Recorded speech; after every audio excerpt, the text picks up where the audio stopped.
لنبدأ. صاحبة قصتنا الليلة غادي نختاروا لها كاسم مستعار لمياء، واللي كتقول: كانت تامي العائلة ميسورة ولله الحمد، دوزت الطفولة ديالي عادية، ربتني جداتي بحكم انه والديا كانوا تيخدموا ولكن كنت عايشه معاهم، وبحكم انه جداتني رباتني فطلعت شي شويه مفشه.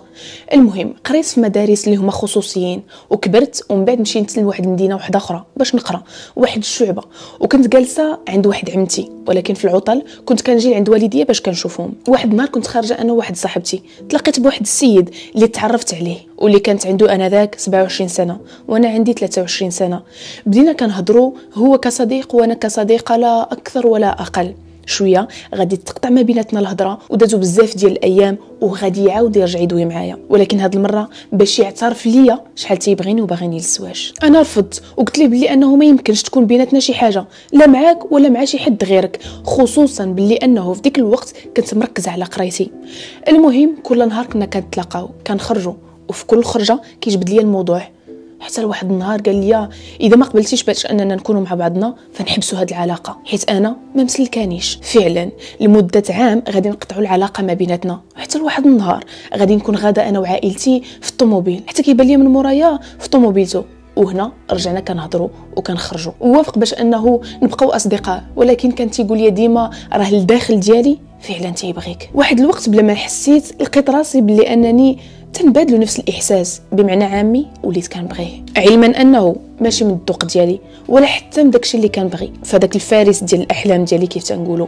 وهنا بداو قصص ديال المشاكل مع صحاباتي اللي كلهم تيقولوا لي: لا راه ما جاش معاك وماشي ستيل ديالك ومن الاحسن انك تخليه. من بعد ما كنت مره كنهبط للمدينه فين تنسكن باش نطلع على والديا، وليت كنهبط كل نهار لديك المدينه وكيتلقى ليا في لاكار، كنتلاقاو وكنخرجوا، بقينا مع بعضنا لمده 4 سنين. كانوا بيناتنا شويه ديال المشاكل، وكنعترف انه في هذه العلاقه كنت انا اللي كنت كنحكم فيها واحد شويه، كنعترف بهذا الامر، ولكن كنبقى ديما كنبغيه كيف هو تيبغيني. كان تيبان الناس باللي انه تيحماق عليا اكثر ما انا تنبغيه، ولكن هذا راجع لطبعي من الاول. فاش كان باغيني وانا رافضه بقات فيا هذيك النغزه ديال انه شي حد من مورايا تابعني وباغيني وخا ندير ليه اللي درت. المهم فاش طولنا في العلاقه ديالنا ولينا منعزلين على العالم كامل، هو بقى بلا صحاب وانا كذلك ومثال. حتى من الوالديه عرفوا القصه لانه شرحت لهم باللي انا هذا الشخص باغيني المعقول. ماما عرضت وبدات كتسولني: واش ما خدامش؟ مستحيل انك تكوني معاه، وشنو الهدف من انك تلاقاي به؟ فانا بهذا الضغط وليت بدوري كنضغط عليه وتنقول ليه: ضروري خاصك تلقى شي خدمه في اقرب وقت. غادي يقول لي: عطيني واحد المهله باش نقلب. فعلا عطيته مهله ديال شهر، وقلت لي اذا فاتت هذه المده ما نقدروش نبقاو مع بعضنا. سال هذاك الشهر وما لقاش وعيطت ليه، قلت ليه صافي ما نقدرش نبقى انا وياك. دازت 3 ايام ما قدرتش نصبر على الغياب ديالو وعيطت ليه، قال لي: راني مشيت لمدينه واحده اخرى مع واحد الولد، حيت ما نقدرش نبقى في نفس البلاصه حداك وكلشي تيفكرني فيك. قال لي: هاد السيد تيخدم هاد الخدمه الفلانيه وراه اقترح عليا باش اننا نديرو فورماسيون ديال نفس ديك الخدمه. انا قلت ليه: صافي ديرها، بحكم انه فيها واحد الشعبه فيت لي قريتها غنقدر نعاونك فيها. فهو بدا تيقرا غير سبت الحد، كيمشي وكيجي كيمشي وكيجي، لانه كان تيجينا صعيب اننا نتفرقوا على بعضنا. ماما كانت عارفه علاقتي به، كانت واحد الانسانه درويشه بزاف، وصراحه كانت كتبان لي شخصيا ملاك، يعني ما يمكنش دير شي حاجه خايبه من غير هذا. وهو كانت كتبان ليه ماما شي حاجه اللي هي مقدسه، بحكم انه با ما تيخدمش فمو هي اللي كتخدم عليهم وكتصرف عليهم. بالنسبه ليه شي حاجه لا نقاش له فيها وماشي عيب، ولكن كان داكشي بزاف اللي قالت لي خصو يديروا بدون ما يناقشها. تخيلوا كنا غير اذا يلا خرجنا مع بعضنا وعيطت ليه ماما كيرجع لعندها كيجري. الدراري اللي تيعرف ديما تيقولوا ليه: مالك صاحبي كتفتف وكلك مرعد؟ وانا كنت ندافع عليه وكنت نقول لهم: لا حشومه تقولوا هكاك، راه الانسان اللي تيبغي مو راه شخص اللي هو مزيان، وهذا الشيء اللي خلاني نزعم معاه في هذه العلاقه. وحتى عماماتي كانوا كيقنعوني وتيقولوا لي: كوني مع الانسان اللي تيبغيك احسن ليك ما تكوني مع الانسان اللي نتيا كتبغيه. المهم شهر من بعد ديك الفورماسيون اللي مازال ما كملها بدا يدفع في السيفيات ديالو وغادي يلقى خدمه. ما تصوروش هذاك النهار كيف كنت كنبكي من الفرحه، كان عندي عيد، بديت كنحمد الله ونشكره حيت واخيرا ماما غادي تقبل عليه. وخايه كتقول لي العائله ما راضيينش عليه لانه ماشي من المستوى ديالنا، هو يلا خدم وخصو يصرف على دارهم، وحنا المستوى المعيشي ديالنا الحمد لله ميسرين. المهم ما عليناش. استمرت العلاقه ديالنا، كل نهار كنا كنتشوفوا، كان كيدوز من مورايا من الخدمه وكنخرجوا، ولكن كل نهار كنا كنتناقشوا حتى لواحد الوقت وصلنا لمشكله كبيره، وفي وسط الزنقه بدينا كنضربوا، ولات علاقه مسمومه. ولكن ديك الساعه كنا كنتصالحوا مع بعضنا. باقا نعقل واحد النهار غادي ترى ما بيناتنا واحد المشكله اللي كانت كبيره. عيط على ماما وتا انا عيطت على ماما، جات حتى هي اللي بدات كتغوت وقالت لنا خصكم تفارقوا. ماما اقترحت علينا باش اننا نتزوجوا، وربما هكا غادي تحبسوا المشاكل ما بيناتنا. هو غادي يدوي مع بابا وقال لي هاد الحد لا الحد الماجي غادي نجيو نخطبوا. 15 يوم ها هما عندنا، ضرب الصداق بالتفاصيل كلهم داروه ليا والديا، وفلوس صداقي هو غير سلفهم باش عطاهم ليا، وما عاونوا حتى شي حد من عائلته. واتفقنا على اساس انه في الصيف غادي نديروا العرس، وما غادي نمشي لعنده حتى للصيف فاش يجوا عمامي وعماماتي من على برا باش اننا نتجمعوا. من موراها وليت كل ويكاند كنمشي عنده نبات عندهم في دارهم، وحتى الا بغينا نسافروا انا اللي كنت كنتكلف بكل شيء. تيقول لي دابا نرجع لك من بعد. صراحه انا عارفه بلي انه ما كانش طمع فيا، ولكن كانوا عنده فلوس اللي هما محدودين، وما كانش همني هذا الامر انه فلوسه محدودين. قد اللي كيبقى فيا بلي انه واخا مو خدامه كتاخذ من عنده الفلوس، وخصوصا منين نتزوج وانا مازال ما كنتش سكنت معاهم، كنت غير كنمشي كنبات معاه في كل سبت وحد، وكنت ناويه انني نسكن معاهم. تخيلوا هذاك الويكاند اللي كنت كنمشي عنده بيتو ديال النعاس ما فيه حتى الباب وحتى الفراش اللي انا تنعس فوق منه غير ديال المراهقين، ماشي ديال حتى شي واحد مزوج. عمر شي واحد في عائلته كبر بيا، وهذا الشيء انا ديك الساعه كان تيجيني عادي ما كنتش فاهماه. عمر شي حد في عائلته عرض علينا ولا غير عليا، علما انه ماما اذا عرضت عليهم كدير كل شيء بالتريتور وكتكبر بيهم. المهم عائلتي ما غادي يعرض عليها حتى غادي يدوز شهر على ضرب صداق. من بعد شهر عاد غادي يعرفوا والديا في كتمشي بنتهم كل سبت وحد. هاد المده كلها الام ديالو كنشوفها انسانه طيبه وكتهضر غير بالدين وبالله اكبر وما كتسلمش بيدها على الرجال.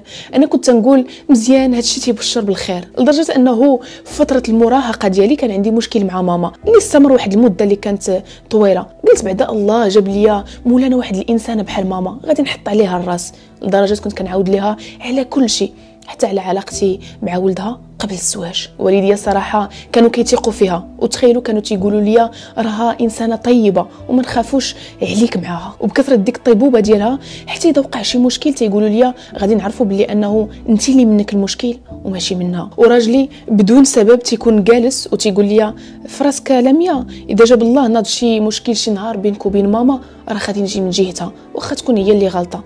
تنبقى كنقول في راسي علاش هذا تيقول لي زعما هاد الهضره.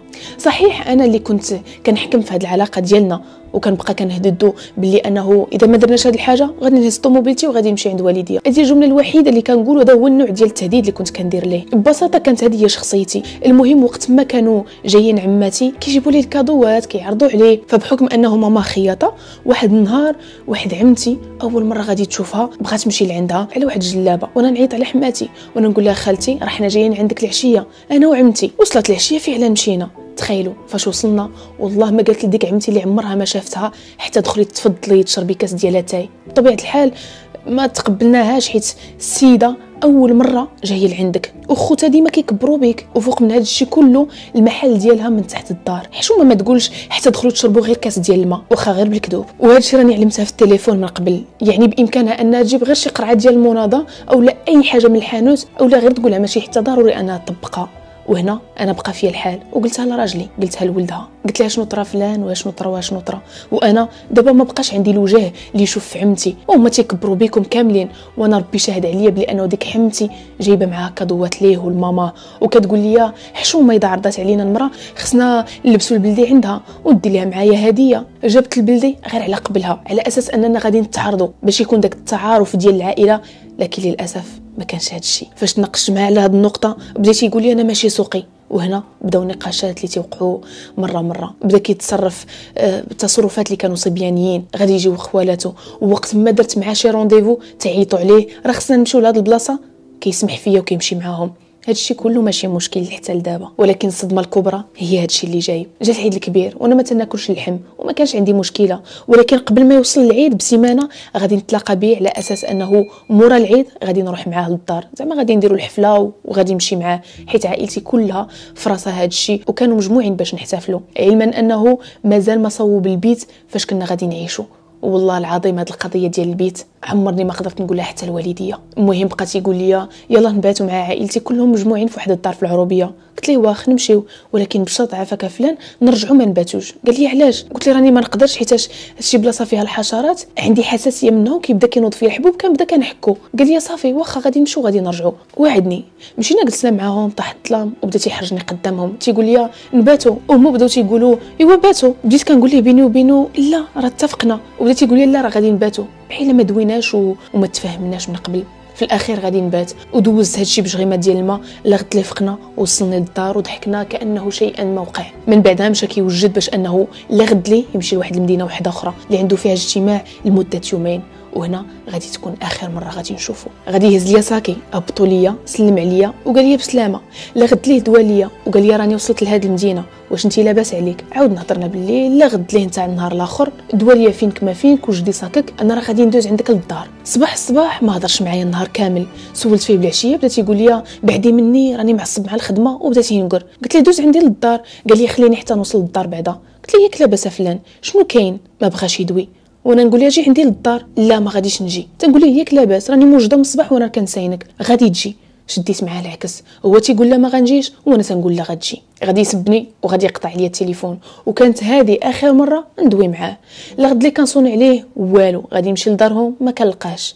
من بعد بالصدفه غادي نعرف بلي انه هو كاين في دارهم ديال العروبيه. كيفاش غادي نعرف؟ واحد جارتهم غادي تعيط ليا وقالت لي لاميا انت وراجلك هنا وما دزتوش عندي حشومه. تصدمت، ومن هنا غادي تبدا المعاناه. كنقلب عليه والو، جا عيد الكبير ما سولش. اويلي شنو واقع؟ العيد هو ما سولش؟ واش عباد الله نقاش بحال هذا بسيط نتاع فينك اجي لا ما نجيش غادي ندخلوا في هذه الحرب؟ العيد غادي يدوز عندي كحل. مشيت كنقلب عليه في الليل وكندوي مع مو على اساس انها صاحبتي، وهي تقول لي صافي انا ما غاديش نقول ليه راكي جايه باش يقدر يجي وتشوفيه. كنمشي ما كنلقاش. تنقول لها فينا هو؟ كتقول لي ما عرفتش راه هزت موبيلته ما عرفت فين زاد. رغبت ولد خالته يعيط ليه جا، من بعد قال لي ولد خالته بلا حشمه بلا حياه نتوما اصلا ما كتفاهموش، من الاحسن انكم تفارقوا. هو شاف فيا وقال لي غتطلقوها فلانه. تخيلوا ماما ما هضرات ما قالت حتى شي حاجه، قالت ليه خاصك تهضر مع باباك في هذا الشيء. علاش غادي يهضر مع با في هذا الشيء وحنا كبار قادرين باش اننا ناخذ القرارات ديالنا مع بعضنا بدون التدخل ديال الوالدين؟ وزيدوا حتى اذا بينا نطلقوا كيجي الطلاق على مراحل، ماشي صباح الخير تصبح على خير غادي نطلقوا. الطلاق كيجي على عده مراحل. ما تصوروش كيفاش دخلت ديك الليله للدار، دازت 3 ايام كلها وانا دايخه وكنرجع حالتي، وهنا بداو معاناه ديال بصح بحال بغى يدخلني الحماق نوعا ما. غادي يعيط لبابا حدو باش انه يقول ليه انا وبنتك غادي نساليو ويقطع عليه. انا هنا غلطت غلطه كبيره، بقيت كنبكي النهار وما طال. واحد النهار مشيت للصالون قلت اجي شويه نفاجئ على حالتي. تلاقيت بواحد البنت كنعرفها وقالت لي انت ما عارفه راجلك حتى فين هو وانت باقا على الذمه ديالو. قالت لي نقول لك حاجه، عيطي له وقولي ليه راكي حامله باش تقدري تشوفيه وتهضري معاه. انا كنت عارفه بلي انه اذا عيطت ليه ما غاديش يجاوبني حيتاش اصلا بلوكيني من كل شيء. كذبت على عائلتي وعلى دارنا وعلى كل شيء وقلت لهم بلي انا راني حامله بالعاني غير باش نعرف فين هو ويجي بعدا وندوي معاه. من بعد هنا ماما بدات كتعيط ليا فينك اجي. فهاد اللحظه بدات تقول لي ماما نديك ديري التيست. انا غادي نمشي نجيب واحد التيست اللي اصلا غير بالفلوس ولا ماشي انا اللي دايراه، حتى واحد السيده اللي بصح حامله ودرتو بسميتي. ماما غادي تشدني بيني وبينها حتى تمكنات مني وقالت لي قولي لي بنتي الصراحه. قلت لها خالتي راني ما حاملاش. وهي تقول لي شوفي حتى انا ما عارفاش ولدي فين هو، غادي نعاونك في هذه الكذبه ونقول ليه بلي انا فعلا راكي حامله، ولكن ما تقولها حتى شي حد. انا على نيتي قلت لها صافي واخا خالتي. قالت لي ولكن هو الاول غادي نديروا التيست واحد اخر باش نتاكد بلي انك ما حاملاش. فعلا درت التيست وخداتهم بزوج، داك باش كذبت وهذاك الحقيقي وخلاتهم عندها. بغيت نقول لها علاش خديتيهم مني بزوج، ولكن عقليتي يقول لي لا لميا هذيك راه اكثر من ماماك، مستحيل انها تاذيك وما يمكنش تلوي لك يديك بهم. لكن للاسف هادشي اللي كان. هو غادي يهضر معايا وقال لي هذاك الولد اللي حامله به راه ولدي وراني قاد به. لا غد لي صفت ليا قال لي راني بدلت المدينه وراني مشيت لبلاصه بعيده. مرضت واش نفسيا واش شي حاجه واحده اخرى الله اعلم بهذا. والله العظيم وليت غير كنرجع وشعري تيطيح وليت نسخف وكندير الرقيه الشرعيه.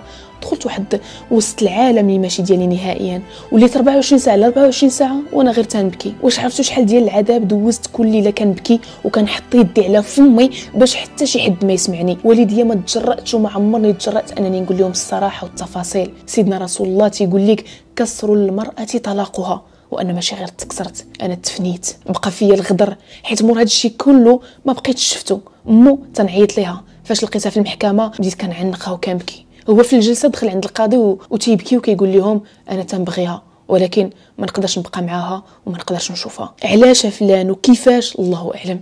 في ديك اللحظه تنبكي وبابا تيجرني باش انني ما نمشيش عنده.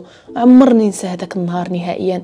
كنت تنطلبو تنقول ليه ما ديرش ليا هكا قدام العائله، كلهم عارفين ديك الوقت باللي انا غادي نروح عنده عروسه وجاو على ودي. بديت نطلبو ونطيح ليه على رجليه ونرغبو، ما بغاش حتى يشدني وما قدرتش نقول ليه حتى راه ماماك عارفه كلشي على الكذبه نتاع الحماله، حيت انا عند بالي بلي راه مسكينه باغا غير تعاونني راه في صفي. فداك النهار ديال الجلسه واحد خالو ما تيخليني حتى ندوي معاه. في باب المحكمه غادي يوقف علينا وغادي يقول لنا لا ما غاديش نخليكم بوحدكم، غادي تدابزوا. دقيقه ما كملناهاش ديال الهضره، قال لي غادي ندخل للدار وغادي نبلوكيك. انا بحال البهله اللي وقع تنقولها لمو. قلت لها عافاك يا خالتي راه قال لي غادي يبلوكيني. قالت لي لا ما تخافيش غادي ندوي معاه باش ما يديرهاش. من تما ما بقيتش شفتو لا هو لا هي لا حتى شي حد. تخيلوا مورا الجلسه ديال المحكمه الناس بقاو تيجيو لعندنا تيباركوا لينا، حيت حتى شي حد ما عارف بلي انني كنطلق. اللي قال لي مبروك ما درتو كان سخف. طاحت في دوامه نتاع كنرجع الريق صفر كل نهار كل صباح، حتى بديت كندير عند الراقي الصفراغ باش السيد اللي كنت حاطه عليه راسي وسمحت على قبله في كل شيء وكذبت على عائلتي وكنت ضدهم يجي يخضرني بهذه الطريقه. ما قدرتش نستوعبها. يا ريت لو كان تعرفوا شحال تقاتلنا على هذا الزواج باش يستمر، حتى وليت كنوهم راسي بلي انا غادي يجي شي نهار هادشي كله غادي يتبدل، حتى ما تنعرفش كيفاش طرا هادشي. انا مورا هادشي كله اللي وقع بديت مره كندرس كل حاجه دازت في الماضي وكيفاش كانت كتدخل فيها مو وكيفاش كانت شيطانه في هيئه البراءه ومغلفه راسها بالدين. انا اليوم بغيت ننسى ومازال ما قدرتش. دازت تقريبا 8 شهور على هذا الحدث وليت حالتي ومرضت. جاوني عروض ديال الزواج ولكن ما قدرتش نثق في حتى شي حد. وفي وسط هذا الشيء كله واش عرفتوا شحال ديال العروض ديال الشعوذه اللي جاوني انني نمشي عند الفقيه، ربما هذا الشيء اللي وقع لينا دار بشي عمل شيطاني او لا شي عين او لا ولكن اصريت على لا. صديق ديال بابا عاوني في انه قال لي ديري حجابك وحصني راسك برد صباحي ومسائي. بلا ما نفكر غادي ندير الحجاب وعن قناعه. درتو حيتاش فعلا مولانا حماني من بزاف ديال الامور اللي كنت فيها نقدر نموت. والله العظيم درت 2 محاولات انتحار على قبله. شفت عائلتي كتعذب معايا، شفت والديا كيبكيو وهما كيشوفوني كنتقطع، وهادشي كله انا تنقول مازال راه ماما ظريفه وهو تيبغيني. حتى كنسمع من عند البراني في اوديوهات كيصيفط لهم باللي هو تيقول ما نقدرش نرجع ليها الا اذا بغات ماما ما غاديش تردد. شافت بنتها كتعذب وغادي تعيط لماما وتقول لها بنتي كتموت ليا. رحنا غير من طبيب نفساني لراقي، قالت لها دي بنتك لشي طبيب واحد اخر بكل بساطه وبروده. من تما ماما سدات سده. امو عمرها ما بغاتني ولا دخلت عليا حتى نص ديال الحليب ولا ريحه ولا كبرات بيا. انا ما غاديش نلومها، غادي نلومو هو اللي ما قدرش يفرق ما بين مو ومرته. هو اللي سمع مو وظلمني واداني، غدرني وكذب عليا، وانا بالنسبه ليا غير دوز بيا الوقت. انا لداخل باقا مازال مقصحه، ولكن كلمه واحده اللي تفيدني فيهم حسبي الله ونعم الوكيل. وهذه هي كانت حكايه لمياء.